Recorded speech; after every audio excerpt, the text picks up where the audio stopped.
Hi hello నమస్తే welcome to Teja news. ఈరోజు వీడియోలో ఏపీ రాష్ట్ర వ్యాప్తంగా ఆడనిధి పథకంపై కీలక అప్డేట్ అయితే రావడం జరిగింది. ఏపీలో 18 సంవత్సరాల నుండి 58 సంవత్సరాల మధ్య గల వయసు గల మహిళలకు నెలకి 1500 చొప్పున ఇస్తామని ఎన్నికల హామీల్లో కూటమి ప్రభుత్వం చెప్పడం జరిగింది. దీనికి సంబంధించిన పూర్తి సమాచారం ఈరోజు వీడియోలో మీకు వివరిస్తాను. అలాగే ఎవరైనా నా ఛానల్ని ఫస్ట్ టైం కనుక చూసినట్లయితే ఛానల్ని సబ్స్క్రైబ్ చేయండి, లైక్ చేయండి, షేర్ చేయండి.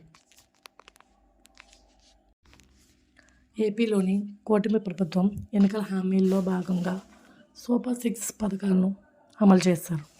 ఆ పథకంలోని ఈ ఆడబిడ్డ పథకం కీలకమైనది.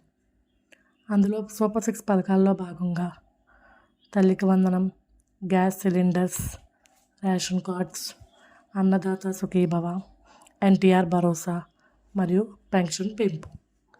ఈ పథకాన్ని సెప్టెంబర్ నెలలో ప్రారంభించాలని చంద్రబాబు గారు అధికారులకు ఆదేశించారు. ఈ పథకానికి కావాల్సిన అర్హతలు అవి డాక్యుమెంట్స్ ఏమేమి అంటే Aadhaar card, ration card, bank account. Aadhaar కార్డ్కి ఈకేవైసీ చేయించాలి. అలాగే బ్యాంక్ అకౌంట్కి ఎన్పిసిఐ లింక్ చేయించాలి. ఈ లింకింగ్ చేస్తేనే గవర్నమెంట్ వారి డబ్బులు నేరుగా మీ అకౌంట్లోకి పడతాయి. హౌస్ హోల్డ్ మ్యాపింగ్లో నమోదై ఉండాలి.